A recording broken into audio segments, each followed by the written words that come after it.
September 12th, I will call to order the Raymore Arts Commission. May we have a roll call, please? Commissioner Berry. Present. Commissioner Lawrence. Here. Commissioner Paris. Present. Commissioner Ditchin. Present. Commissioner Jones. Here. I believe that confirms that we do have a quorum, so with that, we'll do the Pledge of Allegiance.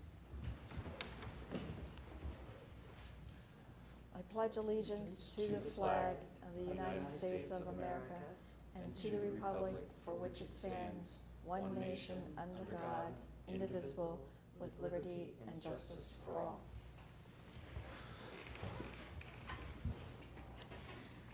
All right, I don't think we have any public comments tonight, nor do we have any presentations unless something came up at the last minute. So with that, we'll go right into staff reports, please. Thank you. Only a couple of updates on the budget for tonight. I wanted to give you the clearest picture that we have with all of our expenses and related programming. As you remember, at the last meeting, we had approved a number of new projects, and so the budget that you have in front of you today is the clearest reflection of our current fund balance for the remainder of the fiscal year. There are a couple of projects that we'll also be looking at tonight that will spin down the rest of that fund balance, or at least fairly closely. And we'd like to leave at least just a small contingency just in case as we get closer to the paint and sip event, or if we see some other expenses come through that maybe we hadn't anticipated, that we'll at least have a little bit left in that, in the Arts Commission budget. That really does it for the budget update, and unless there are any other questions. Mike, I just want to confirm, the budget for the September, or for the October and December Family Arts Day are coming out of the next year's budget, is that correct? If you're looking at the December and October Family Art Days, it's kind of wrapping in on itself. So that October Family Art Day on this current budget would have been in this fiscal year. Okay. So this would have been October of last year. Okay. And then the November and December would also have been November and December of last year. Okay. So we'll have expense for October. So therefore, that's part of the $2,043 that's available? The October Family Art Day, since we were not using it as part of that Family Art Day, I went ahead and zeroed out that budget line. Okay. And under programming TBD, in that middle, that description is the Sip and Paint event, and I went ahead and placed that amount that we had approved in there, just to keep things clear as we were moving back. If we wanted to go back, just for the historical record, that we had moved away from a Family Art Day event, and instead we're doing okay. a totally different event. Okay. So I just want to make sure that the money that we expend for October and December Family Art Days, part of that will come out of next year's budget for December. Correct. So because we have to spend monies by October 31st. Correct. So if we hold the October event before the end of the month, then part of that money can come from this year's correct. budget. Yeah, okay. I see what yes, correct. Okay, I just want to get my math straight right. here. Okay, thank you. Any other questions?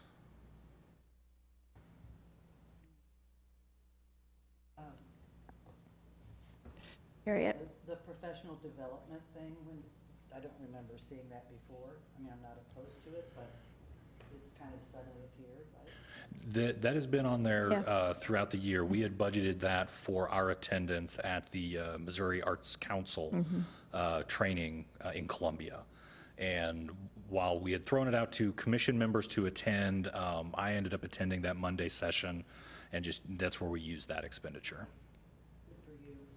Because I went last year, and it was very good.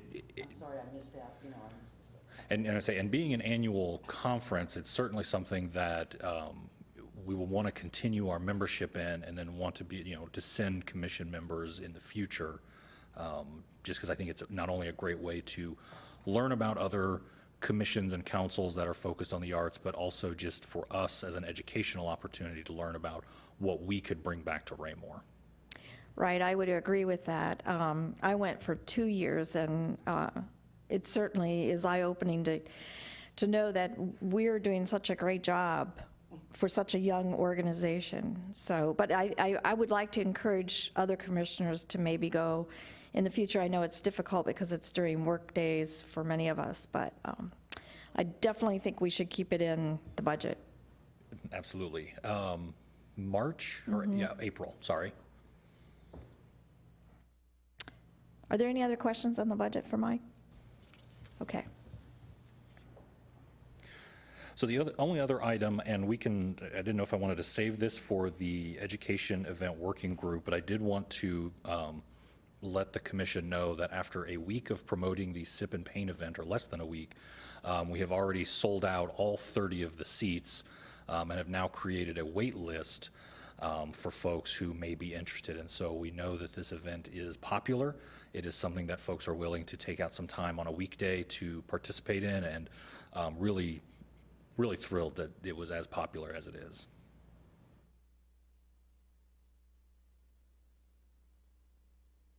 Any questions? Are any of the enrollees commissioners? Not currently. Are you on the waiting list? Oh, are you? That's Kelly, yeah. Oh, she. Okay. Okay. Just, I will be there that evening to serve, help serve drinks and snacks, as will my husband, kind of just be an oversight process just to see how it goes so that we have a reference point for future. But I'm happy to know we have one commissioner who's actually going to produce a piece of artwork that we can hang in our gallery. So I would encourage, if any of the commissioners just want to stop by and see how it's going, feel free to do so. Could certainly use the support during the event. Right. Yeah, I plan to go. I wanted to make sure the community got a chance to actually do it, but I plan on being there in support, so. Great, thank you. Then the final item, as you remember from our last meeting, we had City Attorney Jonathan Zur spoke about some of the Robert's Rules of Orders, meeting etiquette, the Missouri state statutes that apply to you as a public body. And one of the items that came out of that and had been requested was the possibility of city-owned email addresses for all of the commission members. There are other boards and commissions that use city email addresses. It would help facilitate so that we would not be mixing public business through the Raymore Arts Commission with your private email addresses, and it would allow us to issue those email addresses and kind of keep them uniform across the board. My only recommendation, and what I'm kind of looking for, and this is not necessarily a voting item or a big discussion item, but really just kind of a nodding of heads, looking for some idea on what we would like to do to move forward. I would like to, if we use city email addresses for all commission members, I would like it to be kind of an all or nothing situation. So either all of the commission members take up a city email address, or we don't move forward with it. I would hate to get into some using private, some using a public email address. As Mr. Zur had indicated, it really creates a defined line between what you do as a private resident here in the city and the work that you do as a commission member. This would allow you, as we spoke a little bit about, when you have ideas and things that you want to present here at this meeting, it allows you to use a public email address or a public domain in order to share those ideas that could possibly be sunshined, that could be open records that anyone could view, and we wouldn't have any mixing of your personal emails with what would essentially be city business. Mike and I talked about this. I feel very strongly that we should use a public email. I personally, just having served, many years in, the banking industry, realize that regulation is very important. And truthfully, I wouldn't personally want my own email ever to be subject of an inquiry by, attorneys or the city. So, and as with any of our thoughts that we present to Mike, we should present it on a public basis so that we're all seeing the same thing, talking about ideas, so that there's never any question about what was said, you know. So I would encourage that you give it some strong thought. I'd like to get it set up quickly, but I agree with Mike, we need to all do it or none of us do it. So I'll take some comments if there's any objections or questions for Mike.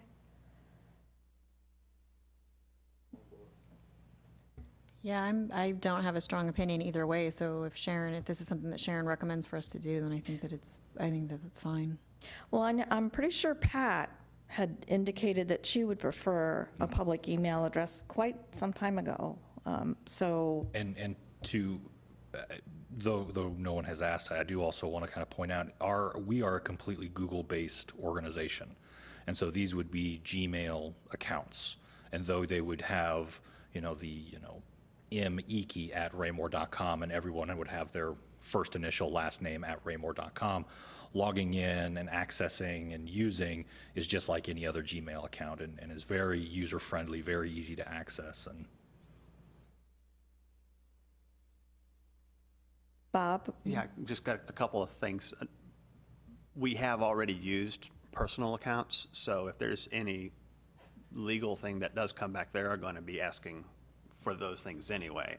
And I like the fact that we're going to put something in place that's going to, from now on, do that. But yeah, we are also subject to hand the others over if something from the past comes up and somebody wants to subpoena.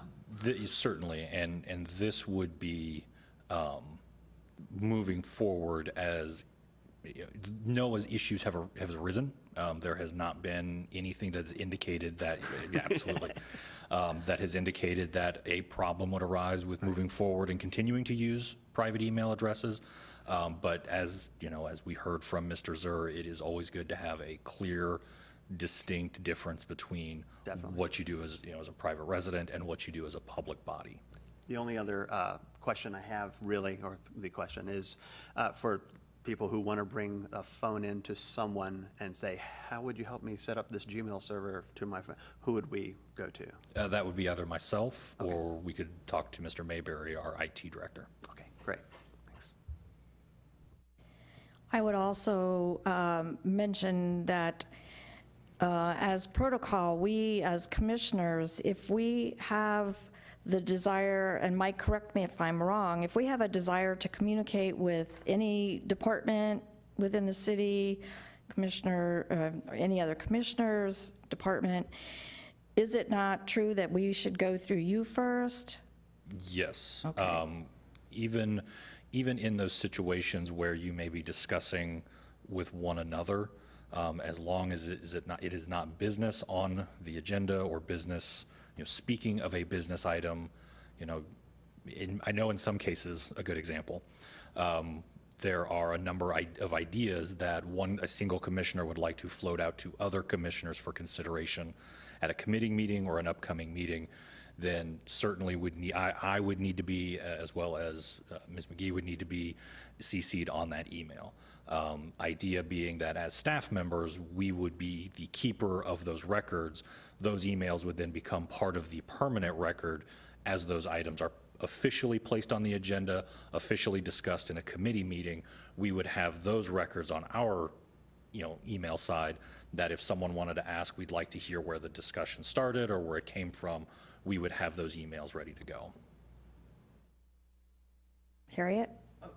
Okay, so as long as we CC both of you, I mean, you're not saying we have to send every single thing first to you if we're following up on a meeting and reporting back something to, for instance, other committee members. As long as we copy you guys, then it's okay. We don't need to send it to you. As long as we're copied and part of that discussion. Would really like to discourage reaching out to other directors or department heads without coming to me first, though. And so that's probably where I would really that is the only place I would create a true delineation of if you needed to reach out to Public Works Director or the IT Director for any, or any other director within the city, it would be much easier to have that come to me first and then allow me to work internally so that we can either answer whatever question you might have, get it resolved at the department level before we report back to the commission members.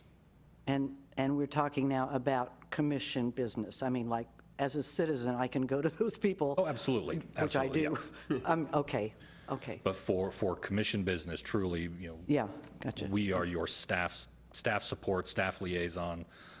We are the ones that we would like you to go through first. Bob? Yeah, and actually, just for a point of clarity, because I'll be the first one to admit, I've been bad at this when I'm sending something either to a committee or another commissioner, I've copied just you. Would you like for us to get in the habit of copying both of you? Just automatically get that done? I would be perfectly fine, and I'm going to go ahead and speak. I would be perfectly fine being the only one CC'd. Okay. Now, if it is for something, say, with Summer Scene or something, Okay. then that certainly would be within her workload. Okay. But at a minimum, at least me. Well, yeah, I just didn't want to double yours if I don't have to. Okay.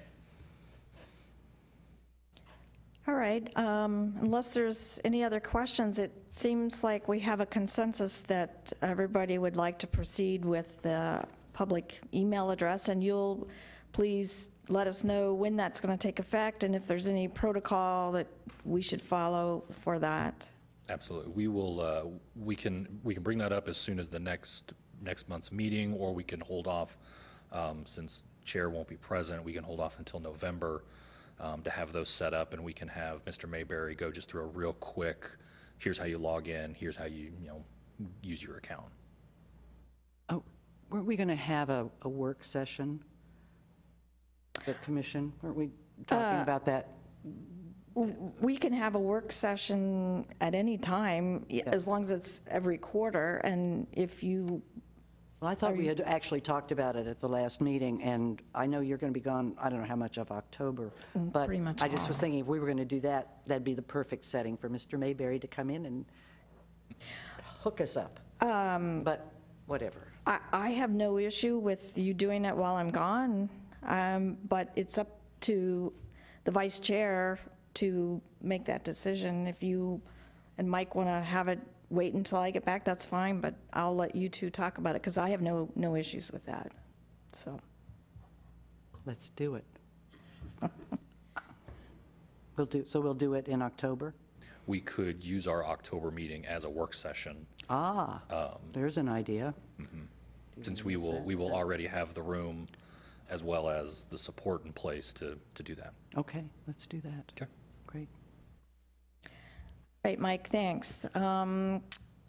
Okay, we'll go right into committee updates, and I will, on the Public Art Committee, are we having you present something? Okay, Mike, go ahead. There are a couple of items that you'll notice on tonight's agenda that were proposed by the Public Art Committee, and we will, of the items proposed, we will discuss those later in the agenda, but there were two items that I did specifically want to discuss that are not on the agenda, and not for any reason of disapproval or not wanting to do them. As we began to dig into cost of, for example, the Magic Tree item, we began to discover that in talking with organizations like Lee Summit and Columbia, who have done Magic Trees in the past, the cost was somewhere between $3,000 and $5,000 just for the initial setup. So once we get over the sticker shock, the second hurdle was we were unable to locate a suitable place to put a Magic Tree that, one, would have been visible either at a walking trail, at a current park or city facility, and two, that also would have had the needed electrical capabilities. Even with a full LED light, or, low power, strand of lights, and with as many lights as they put on one of these trees, we still would need to pull a lot of electricity. And so there were some areas that had been discussed, such as behind Centerview or at Hawk Ridge Park, were two ideas, but it just simply does not have the electrical capacity to hold a magic tree, the way we envision a magic tree looking, fully covered in lights. The second item that is not on the agenda tonight but had come out of the Public Art Committee was the Little Free Library. This is something I would certainly encourage the Public Art Committee to continue to pursue or continue to look into, but unfortunately in this fiscal year we just were unable to locate somewhere that either wasn't under construction or just physically wouldn't be allowed, because we began looking at, well, what if we put it here on Municipal Circle? Well, there are not only code restrictions, but there's an overlay, developmental overlay, which I don't expect, to dive too deep into here, but essentially would not allow for that sort of a facility. Began looking at, well, what if we went to TB Hanna Park or Recreation Park? Both of them currently have construction projects, and we didn't necessarily want to place it somewhere where, one, it would be in the way, or two, just not in an ideal location, especially since TB Hanna, we expect, once fully developed, will generate much more traffic, and we may have a much better location to land something like a Little Free Library. Same thing with Recreation Park. Once the new Recreation Activity Center is in place, we may find a much better spot for something like that there. And so I didn't want us to move too quickly on something like this when we didn't have an ideal spot for this project. And that was really the only reason that we didn't put it on tonight's agenda. And I think we both agreed that we could look at maybe even halfway through the year next year, see how things are developing, both at the rec park and TB Hanna, and possibly put it in the budget even at that point, because it's a work in progress. So. Absolutely, yeah. Because I think it's a great idea.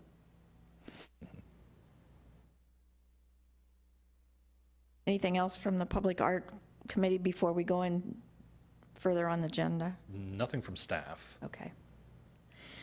All right, the Education Event Working Group, well, we've already talked about the Sip and Paint Party.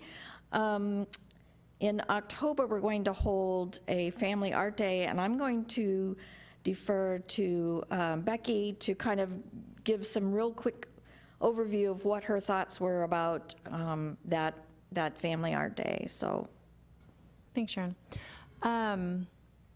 We had discussed some sort of, since it's close to Halloween, doing some sort of mask.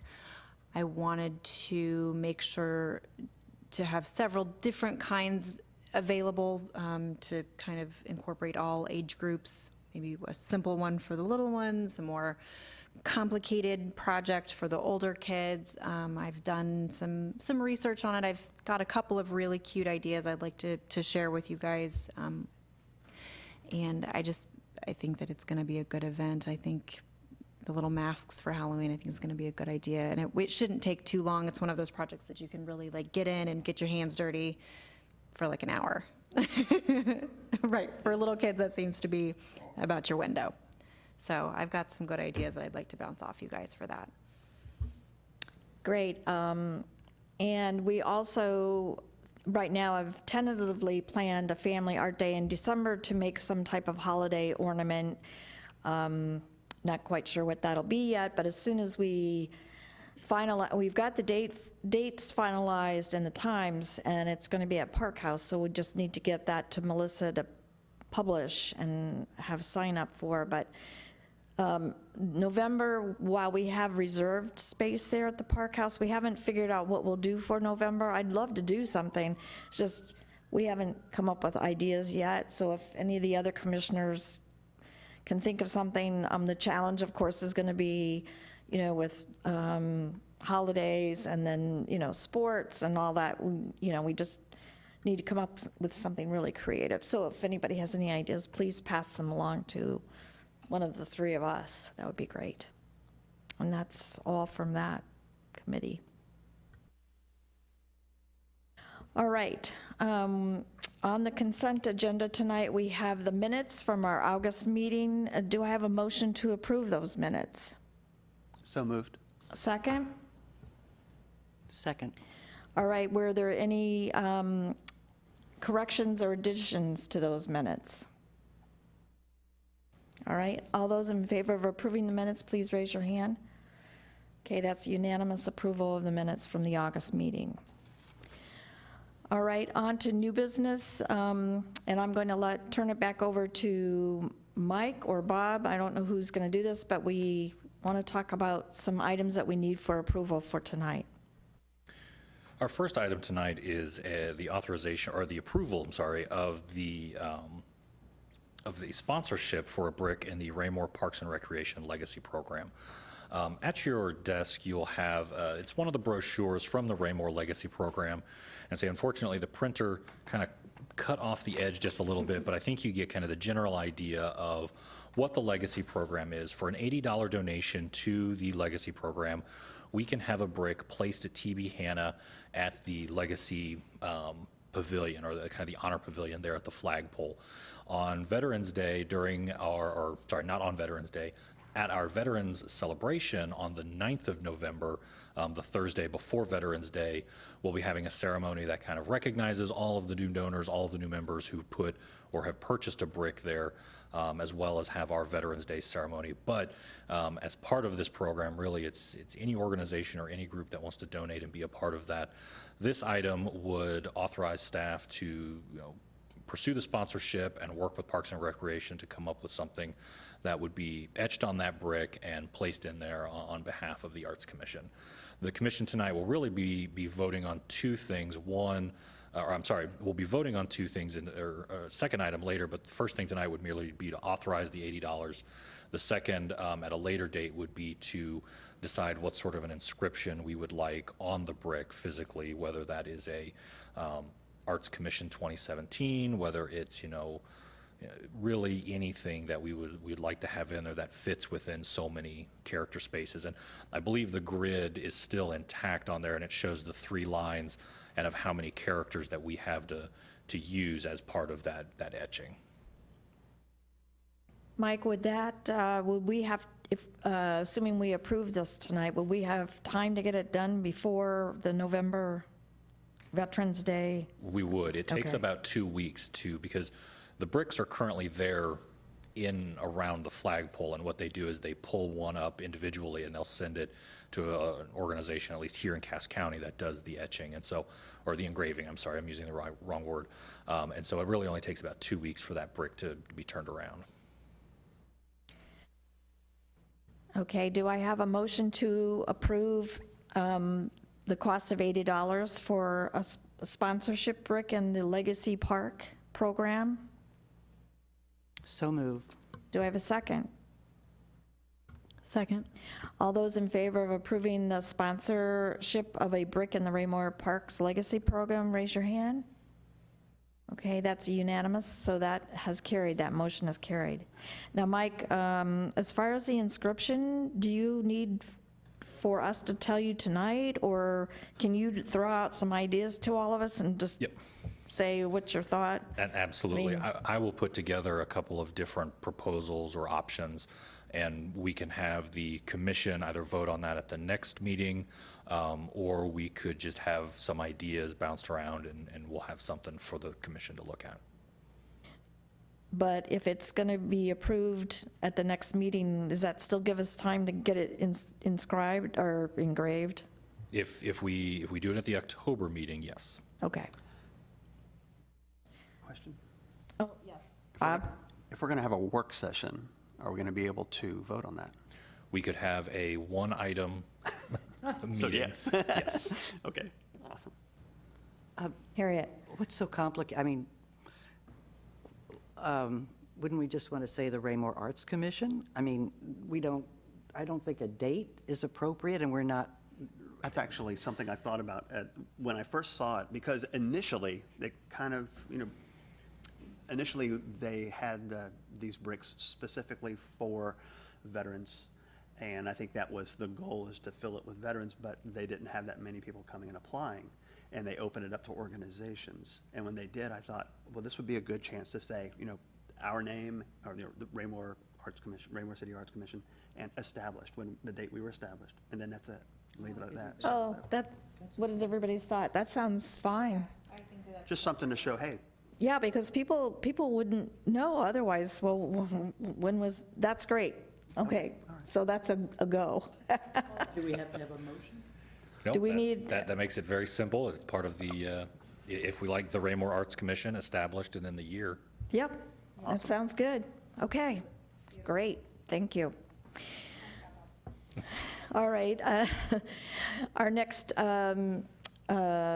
approval that's required is for the purchase of a tree and supplies for the, excuse me, Christmas tree trail that's opens up with the, and I think it's the beginning of December, right? Is that correct? Correct. The first week in December. This would be, well, I'll let Mike tell you. So this second item also came from the Public Art Committee and would authorize the purchase of tree and supplies for the Parks and Recreation Tree Trail. If you remember last year during the mayor's Christmas tree presentation, there were several other trees at TB Hanna that had been purchased and decorated by organizations throughout the city. What this would do would allow staff, we'd purchase the tree, some of the supplies, and then the Arts Commission would either create the ornaments or have some sort of decorating of a tree that would be placed as part of that Christmas tree trail. And I will just add to that comment that I found a place that makes miniature Adirondack chair ornaments. So if we decide to approve this, perhaps we could order several. Now, I believe they're unpainted, but spray paint is easy to spray, a little teeny. I think the chairs are about that big. But, so that's just one thought, but. Do you know what size Christmas tree we're talking about here? Probably no bigger than a 6-foot tree. And Mike, when would they need to be decorated? Do you remember? Is it like a day before the event? We would, so last year, and they're still putting details together for this year's mayor's Christmas tree, but most likely what will happen is the Friday after Thanksgiving is when we would need to have the tree more or less ready to go. And then they would have the mayor's Christmas tree lighting that following weekend. All right, do I have a motion to approve the purchase of the tree and supplies for the Christmas tree, for the annual Christmas tree trail at TB Hanna? So moved. Second? Second. All those in favor, all those wishing to approve this $500 budget item, please raise your hand. Okay, that's a unanimous. That motion has also carried. All right, our final, excuse me, our final approval tonight is additional monies to help with the ribbon cutting ceremony for the new sculpture that's going up at the Dean. And Mike, you want to just briefly talk about that? So this final item is a staff request. As we have gotten closer to the final stages of Chet Redmond's sculpture at the corner of 58 and Dean, we would really like to have some sort of an event, ribbon cutting.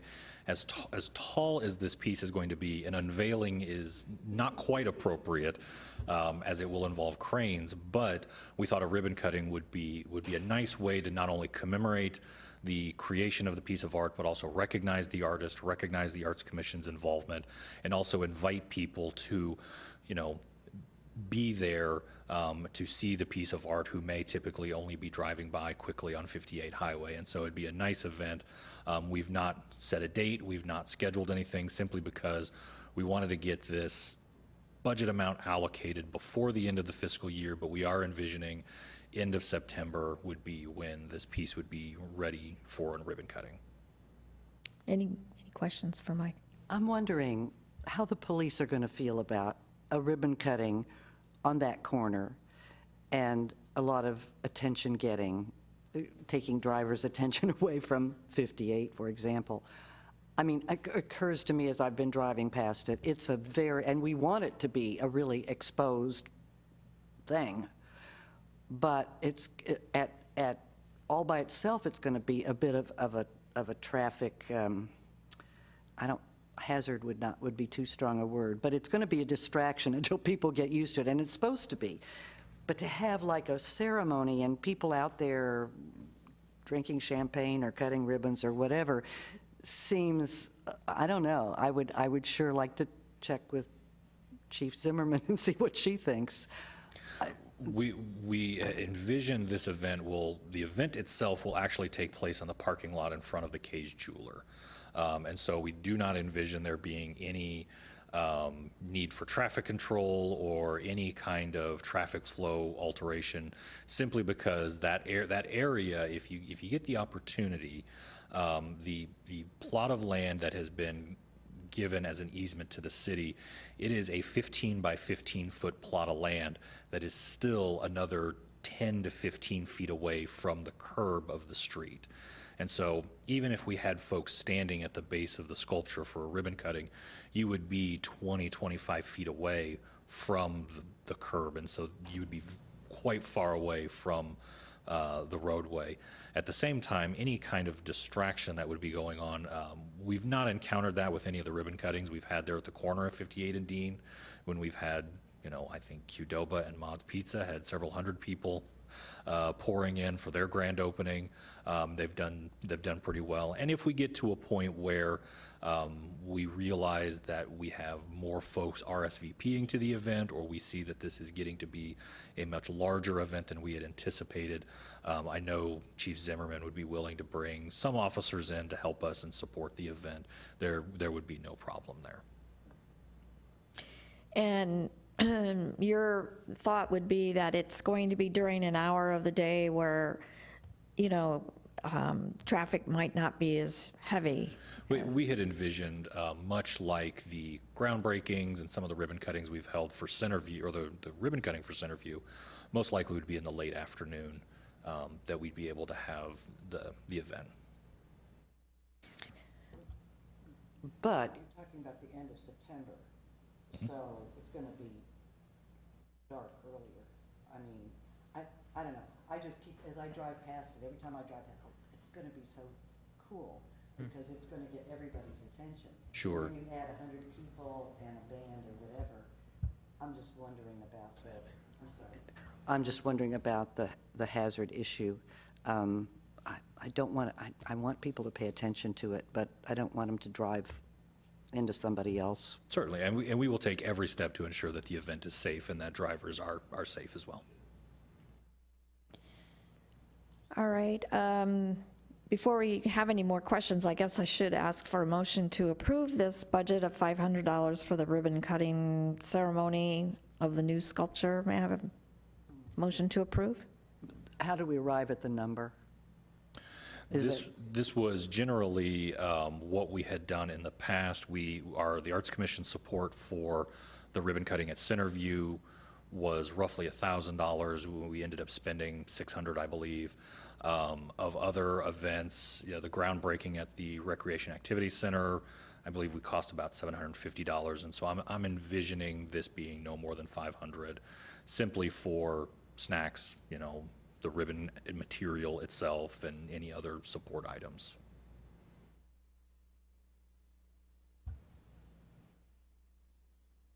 I move that we spend that kind of money Okay. on that event, $500 on the ribbon cutting, as long as I'm back to see it. No, I prefer the end of September. Okay, do we have a second? Second. Okay, all those in favor of approval of the $500 budget for the ribbon cutting, please raise your hand. Okay, that's unanimous, and that motion has carried. And Mike, as soon as you know that date, would you please promise to Harriet that she's back and that I'm not gone? We will ensure that it falls exactly between vacations, around holidays, and any other sick days that may come up.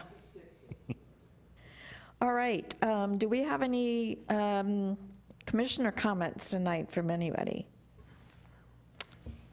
Lauren? I would like to thank Melissa for setting up our Facebook page. I prematurely went and liked it and started to actually share the event, and then she's like, no, it's not ready, so, but definitely thank you. I think that that will draw a lot of attention to who we are as a group and kind of what we do with this, with represent the city, so thank you. Absolutely, it looks great. Thank you. Yes, and just for those of you who don't know, Melissa has been working with our first artist that's going to be previewed on our Facebook page. And so we hope to have that up and pretty soon as we hear back from the artist. So look forward to that. And our hope is that we do either a bi-monthly or quarterly preview of a local artist. So it could be anybody. It could be a craftsperson. It could be a fine artist, sculptor, or whatever. So if you know of anybody that you think would be a great candidate, let Melissa know. And Melissa is really going to be the Facebook person, so if we have things we want to put on the Facebook page, we should let you know. Is that correct? Yeah, that's right. Okay. Well, I thank you too. Two questions. One is, do we have any idea who the new member of the commission is going to be? I mean, and where are we in that process? I'm very glad you asked. That was one of those, I lived to make wrote it down. I wrote it down as something I left out of my staff report. The mayor is going to be making a recommendation to an individual who had applied about a month ago. That will be made on Monday at the work session. While there may not be any discussion or anything said necessarily, that will be when the official kind of recommendation to the ward members will be made. The following week at the full council meeting is when the new commissioner will be officially voted on and sworn in. And so hopefully by the October meeting, we will certainly have someone back in that seat and filling that position. Great. Thank you. And Bob? what was Oh, my I'm other- sorry, Harry, No, you had I can't another. remember what my other question was. Go ahead, Bob. Take your time. Yeah, you talk, I'll think. No comment. All right, if there's no more comments, may I have a motion to adjourn the meeting? So moved. Second? Okay, all those in favor of adjourning, please raise your hand. That motion is carried, and we are now adjourned. Thank you.